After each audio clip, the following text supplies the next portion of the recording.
Greater middle east का जो मंसूबा है जिसमें इसराइल थानेदार हो, जैसे इंडिया इस इलाके का थानेदार। इंडियंस में भी कर्नाटका में एक जगह पे एक पूरा एटमी शहर बसा रहे हैं, हाइड्रोजन बम बना रहे हैं। अमेरिका को कोई एतराज नहीं, किसी को कोई एतराज नहीं। एतराज है पाकिस्तान पे है कि ईरान पे पाबंदियां लगती हैं। ईरान 12 साल तेल बेचता है इंडिया को सस्ता, और इंडिया को कोई कुछ नहीं कहता।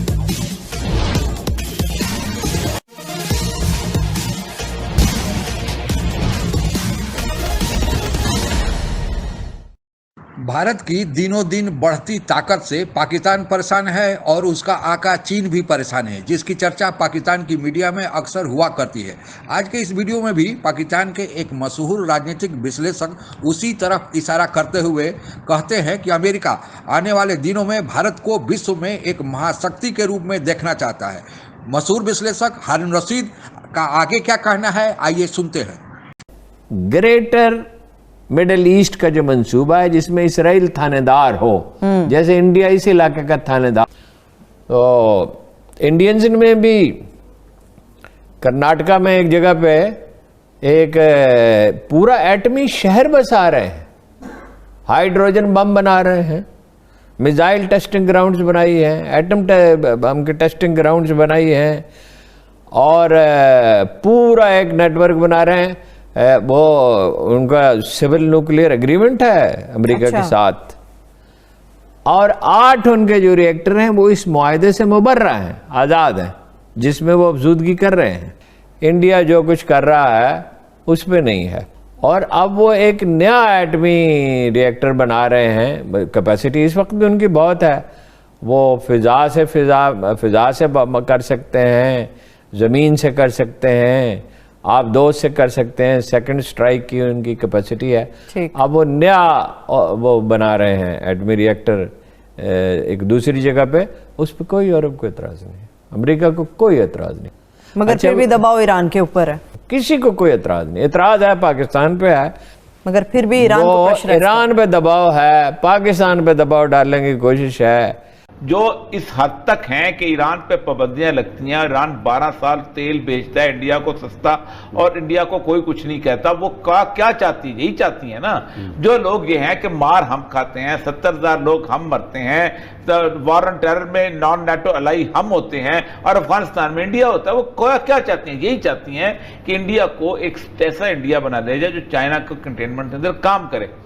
इंडिया को आप चाइना के इंटरनेशनल पर्सपेक्टिव के अंदर देखें, जिसने पता नहीं किस तरह मुश्किल हालात में अल्लाह ने मदद की और बना लिया। या ईरान के एटमी प्रोग्राम पे एतराज़ है, जो वो कहते हैं कि हम एटम बम नहीं बनाना चाहते, इंस्पेक्शन के लिए खोलने के लिए तैयार हैं, मगर पाबंदियां खत्म करें। मुआहदा हो गया, मुआहदा अमेरिका ने एक तरफा तौर पर तोड़ा, यूरोप से मशवरा नहीं किया, चीन से रूस से मशवरा नहीं किया। अब वो ईरान पे दबाव डालना चाहते हैं। देखिए ना जी, इंडिया का एजेंडा था, कराची में उसने उस एजेंडे पे अमल किया, कबायली पट्टी में किया, बलूचिस्तान के लिए $500 मिलियन सालाना 70-75 पाकिस्तानी अरब रुपए खर्च किए जाते थे। खुदा का शुक्र है कि इन सब चीज़ों पे काबू पा लिया। देखिए बिटवीन 89 और 92 2-3 लाख इंडिया से विजिट वीज़ा लेते थे। वीज़ा होता था दुबई का, और यहाँ का ट्रांजिट वीज़ा लेते थे। 2-3 लाख आदमी सेटल हो गए उसमें, खुदा जाने कितने इराक लोग। ज़्यादातर तो वही लोग थे जो इंडियन मुसलमान मुसीबत के मारे हुए यहाँ इम्कानात की तलाश में आए। ये तो 92 में मेजर आमर ने डिस्कवर किया और ये सिलसिला बंद किया, और ये जो ट्रांजिट वीज़ा है इसका सिलसिला बंद किया गया।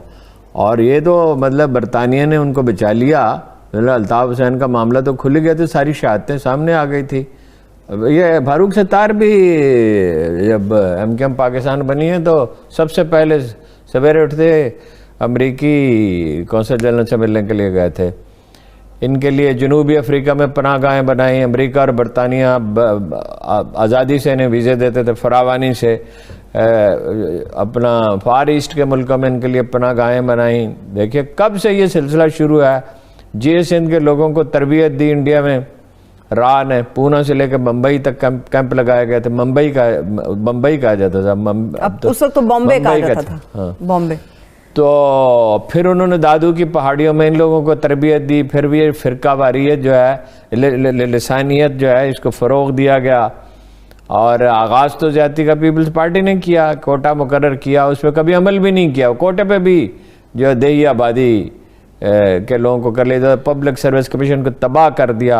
अब तो खाल कोई कराची का जो मकीन है वो सिविल सर्विस में जा सकता है। और ये बढ़ता गया, सिलसिला फैलता गया। और देखिए ना कितने 16,000 बेगुनाह आदमी मारे गए जी। और एक मीडिया यरगमाल था, बहुत लाहौर में एक छोटा सा जलसा होना था 3-4 साल पहले, आपको याद है?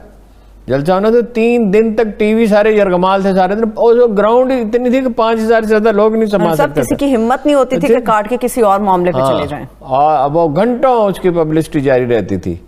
वो तो चूंकि उसमें फिर इंडिया बदनाम और जलील ख़ार होता था, हुआ तो वो अब भी वो डिसइंफॉर्मेशन लैब पे। लेकिन ये है कि बहरहाल वो एक बड़ी मंडी है और वो हलीफ है अमेरिका का, तस्वीराती हलीफ है, स्ट्रेटेजिक पार्टनर है। कुछ दिन पहले ही 2 फ्रंट वार यानी चीन और पाकिस्तान के साथ एक साथ लड़ाई की बात हो रही थी, और अब खबर यह आ रही है कि चीन के साथ LAC पर समझौता तो हो ही गया और पाकिस्तान के साथ भी LOC पर समझौता हो गया।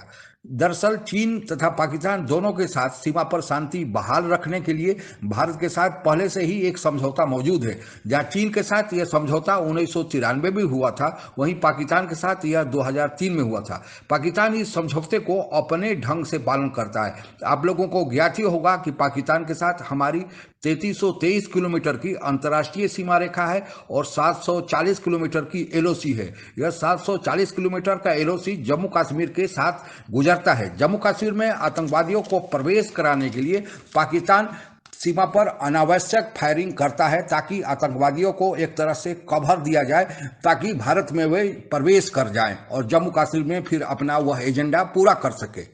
अंतर्राष्ट्रीय मामलों पर नजर रखने वाले लोगों का यह मानना है कि पाकिस्तान ने देखा कि जब चीन लंबे समय तक भारत के साथ तनाव की स्थिति में नहीं रख सकता, तो फिर पाकिस्तान की क्या औकात, क्योंकि पाकिस्तान की अर्थव्यवस्था भी यह मंजूरी नहीं देती कि वह लंबे समय तक तनाव में रहे। इसी कारण पाकिस्तान ने भी आनन फानन में शांति बहाल या सीज फायर का समझौता भारत के साथ कर लिया। उसको यह पता है कि इससे नुकसान से बचा जा सकता है। पाकिस्तान के कुछ लोगों का उनका यह मानना है कि यह भारत के लिए एक बड़ी कामयाबी है। भारत सीज फायर या का लॉलीपॉप खिलाकर पाकिस्तान से धीरे धीरे कश्मीर जो पाकिस्तान के कब्जे में है उसे हड़प लेगा। यह मोदी के चाणक्य नीति का एक हिस्सा है। मोदी की चाणक्य नीति क्या है, कामयाब होगी या ना होगी, यह वक्त ही बतलाएगा। लेकिन अब तक जो भी चाल मोदी ने चला है वह अब तक कामयाब ही रही है, और आगे क्या होगा ये तो भविष्य पर छोड़ देते हैं। आज के लिए बस इतना ही। आप अगर हमसे जुड़ा रहना चाहते हैं तो कृपया मेरे चैनल को सब्सक्राइब करें तथा बेल आइकन भी दबा दें, ताकि नई वीडियो की जानकारी तुरंत आप तक पहुंच जाए। धन्यवाद। जय